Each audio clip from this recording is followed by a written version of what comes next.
नमस्कार साथियों, मैं अभी सिंह ठाकुर एक बार पुनः आप सभी का स्वागत करता हूं आपके अपने चैनल साइंस कॉमर्स एकेडमी धर्मशाला में।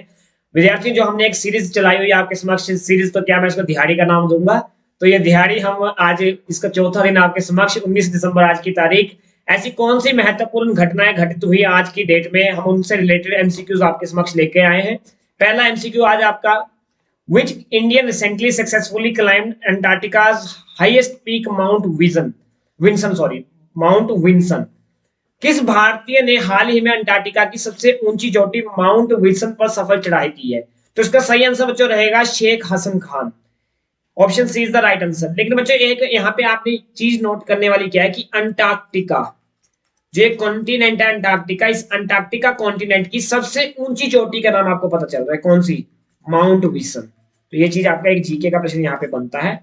इसी के साथ नेक्स्ट बात अगर मैं कहूं, केरल सरकार के कर्मचारी, एक मतलब केरल गवर्नमेंट जो है उस गवर्नमेंट के ये एक कर्मचारी है कौन? शेख हसन खान ने अंटार्कटिका की सबसे ऊंची चोटी माउंट विल्सन फतेह कर ली है।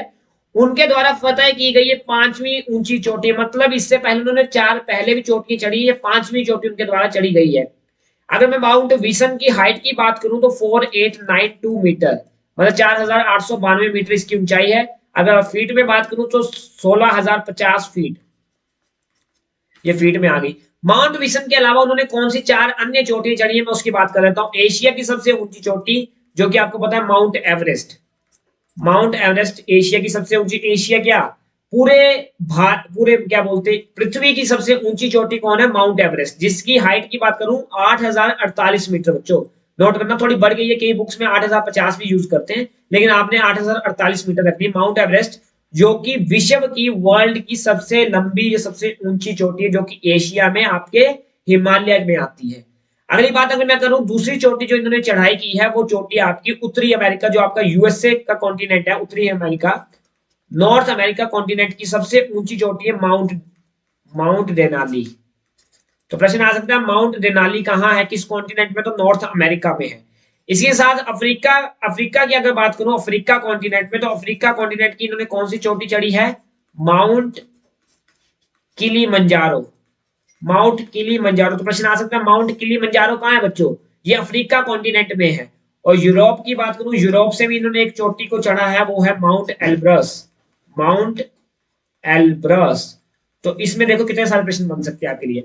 एमसीक्यू यूं आएगा कि एशिया की सबसे ऊंची चोटी कौन सी, आप बताओगे माउंट एवरेस्ट। विश्व की सबसे ऊंची चोटी कौन सी है? Mount Everest. कितनी हाइट है? 8048 मीटर। अंटार्कटिका की ऊंची चोटी के बारे में बताओ, सबसे ऊंची चोटी माउंट विल्सन, जिसकी हाइट 4892 मीटर है। अफ्रीका की सबसे ऊंची चोटी बताओ, माउंट किलीमंजारो। यूरोप की सबसे ऊंची चोटी बताओ, माउंट एल्ब्रस। नॉर्थ अमेरिका की सबसे ऊंची चोटी बताओ, mount Denali.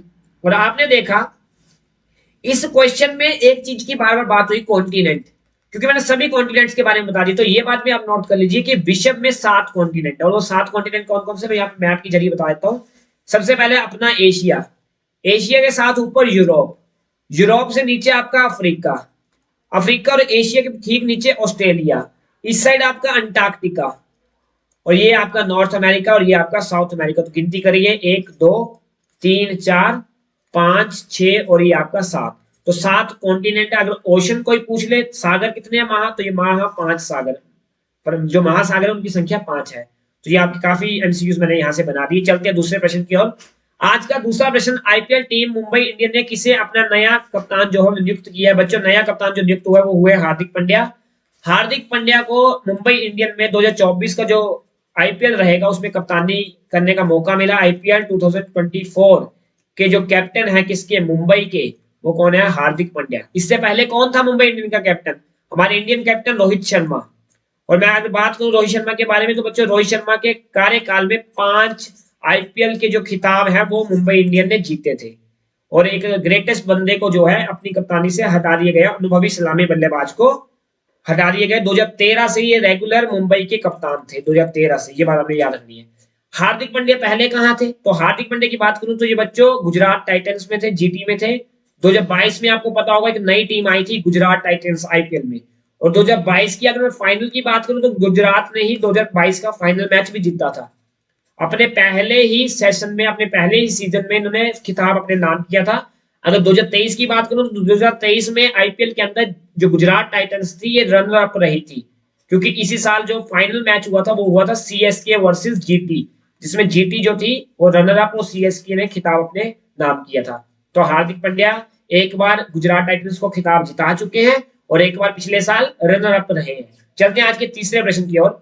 Cricket under 19 Asia cup 2023 में कौन विजयी रहा है बच्चों? बांग्लादेश इसका सही आंसर रहेगा। फाइनल मैच किस किस का था?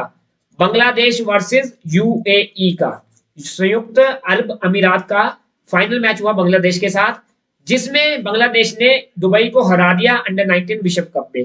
कितने रनों से हराया? 195 रनों से हराया बच्चों, ये बात याद रखना। चलते हैं आज के चौथे प्रश्न की ओर। हम गोवा मुक्ति दिवस मनाते हैं, क्यों मनाते हैं? अगर मैं बात करूं बच्चों, थोड़ी सी पुरानी बात है, हमारा जो मॉडर्न हिस्ट्री जब आप पढ़ते हो, मॉडर्न हिस्ट्री में ऐसी कौन सी, आपको पता हो यूरोपियन कंपनी इंडिया आई थी, कौन सी यूरोपियन कंपनी सबसे पहले आई? सबसे पहले यूरोपियन कंपनी जो आई थी वो बच्चों पुर्तगीज आए थे। कौन आए थे सबसे पहले? पुर्तगीज आए थे। पुर्तगीज आए, पुर्तगीज को देख करके कौन आया?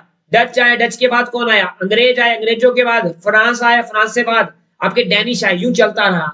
लेकिन अगर पुर्तगीज की बात करूं तो पुर्तगीज ने बच्चों अपनी जो फैक्ट्री बोलते थे उस चीज को, कि जहां पे ये भारत से सामान इकट्ठा करके खरीद फरोख्त के एक जगह पे रखते थे, उसको ये नाम देते थे फैक्ट्री का। आजकल फैक्ट्री वो है जहां पे चीजों को बनाया जाता है, लेकिन उस समय में फैक्ट्री वो होती थी जहां पे चीजों को स्टोर किया जाता था, वहां से सारा एक्सपोर्ट और इंपोर्ट किया जाता था। तो पुर्तगीज ने अपना केंद्र कहां बनाया बच्चों? गोवा को बनाया। क्यों?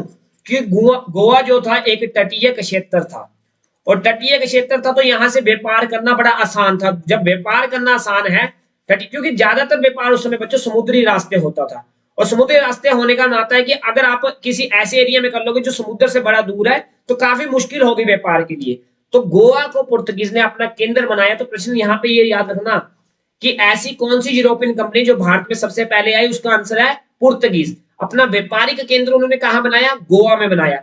तो पहली कंपनी भी पुर्तगीज। और एक बात याद रखना बच्चों, पुर्तगीज ऐसे हैं जिन्होंने भारत में सबसे पहले आए और सबसे बाद वापस जाने वाले भी कौन है?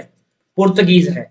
अंग्रेजों से हमें आजादी मिल गई 1947 में, लेकिन पुर्तगीज गोवा में तब तक बैठे रहे 1961 तक। इन्होंने गोवा में अपना जो एरिया, जो अपनी तवज्जो है वो बना के रखी 1961 में कुछ सेना के द्वारा, हमारी भारतीय सेना के द्वारा इनको वहां से भगाया गया। तो बस गोवा इसी दिन आपका जो 19 दिसंबर का दिन है, 19 दिसंबर 1961 को गोवा आजाद हुआ था पुर्तगीज से। बस उसी दिन से हम गोवा मुक्ति दिवस मनाते हैं, गोवा लिबरेशन डे मनाते। तो 19 दिसंबर इसका सही आंसर रहेगा।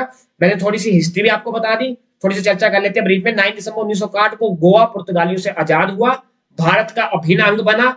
हर साल 19 दिसंबर को मनाया जाने वाला गोवा मुक्ति दिवस 1961 का वह दिन है जब भारतीय सेना ने राज्य को 450, याद रखना 450 साल तक पुर्तगीज ने राज किया यहाँ पर, वहां से उनसे मुक्त करवाया। और राज्यपाल और मुख्यमंत्री इसी दिन शुभकामनाएं देते हैं, उन बहादुर दिलों को याद करते हैं जिन्होंने इस आजादी को करवाया और अपने प्राण जो थे वो न्यौछावर किए। चलते हैं आज के पांचवें प्रश्न की ओर। पांचवें प्रश्न आपके समक्ष, मिस्र के राष्ट्रपति चुनाव में किसने जीत हासिल की? 89.6% वोट के साथ तीसरा कार्यकाल हासिल किया। इसका सही आंसर बच्चों अब्देल फतेह अली सीसी, क्योंकि उनका भारत भी दौरा रहा था, तो आपने याद रखना अब्देल फतेह अली सीसी।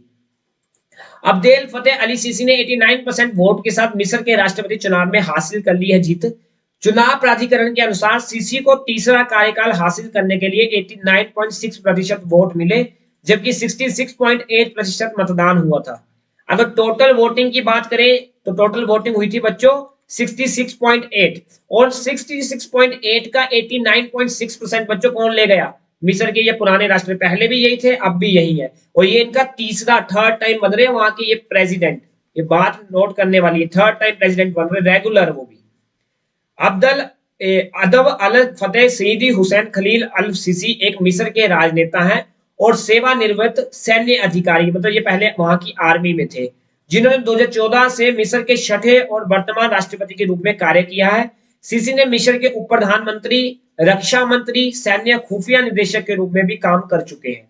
तो एक ग्रेट पर्सन है ये। चलते हैं आज के छठे प्रश्न की ओर। छठा प्रश्न आपके समक्ष, दिल्ली मेरठ RRTS कॉरिडोर के लिए भारत सरकार और ADB के बीच कितनी ऋण राशि पर हस्ताक्षर किए गए हैं? तो इसका सही आंसर बच्चों $250 बिलियन US।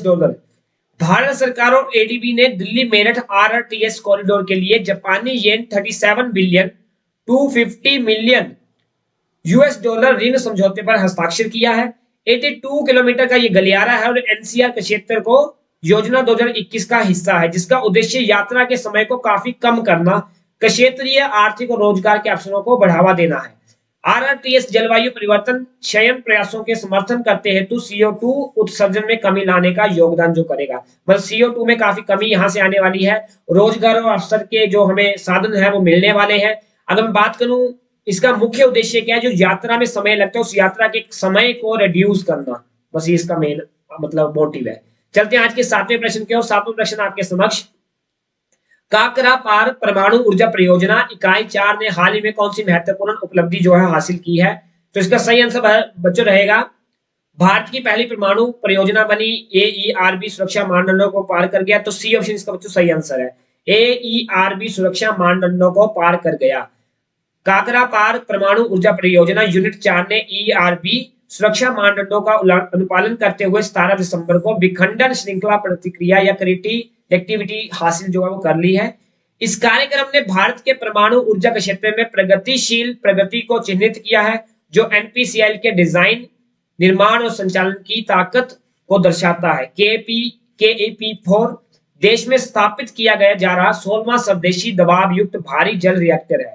बात याद रखना, ये जो KAPP4 है ना बच्चों, ये भारत में 16वां स्वदेशी दबाव युक्त जल रिएक्टर है, वाटर रिएक्टर, 16वां वाटर रिएक्टर है। और कौन सा स्वदेशी, कहीं बाहर से नहीं बनाया जा रहा, इंडिया में इसको बनाया जा रहा है। किसके द्वारा? NPCIL के द्वारा। तो चलते हैं आज के 8वें प्रश्न की ओर। Which award did Reliance Nippon Life Insurance win in 2023?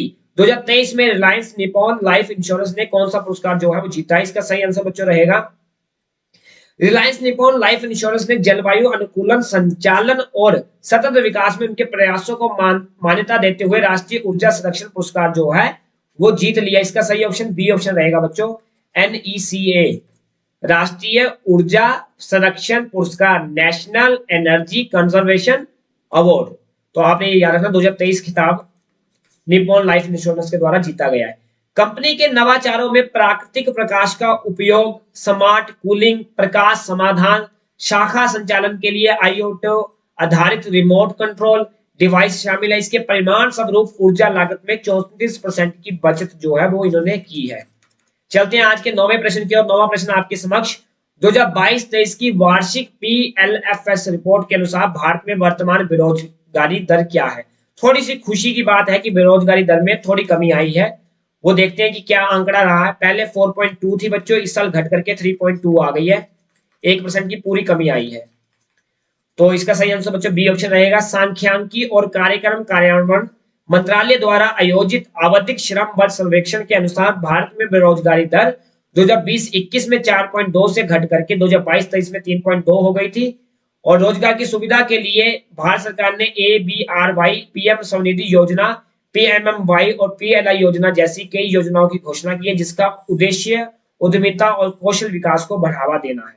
चलते हैं आज के अंतिम प्रश्न की ओर। 10वां प्रश्न आपके समक्ष, शेमारू एंटरटेनमेंट ने प्रोमैक्स ग्लोब एक्सीलेंस अवार्ड 2023 में कितनी ट्रॉफियां जो है वो जीती है? 13 ट्रॉफियां बच्चों, जिसमें कि 6 जो है वो स्वर्ण पदक है, 2 जो है वो रजत पदक है और 5 जो है वो कांस्य के पदक है। मतलब कहने का ये गोल्ड हो गए, ये सिल्वर हो गए और ये आपके ब्रॉन्ज हो गए। तो कुल मिला के योग कर लीजिए, 11 आएगा आपका answer.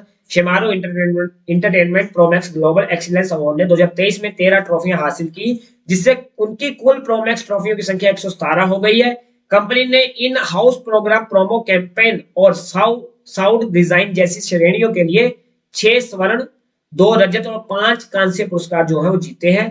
Company creative marketing team of the year के लिए फाइनलिस्ट बनने वाली पहली भारतीय कंपनी बनी है। तो याद रखना, भारत की पहली ऐसी कंपनी जिसने creative marketing team of the year का खिताब जो है वो जीता है।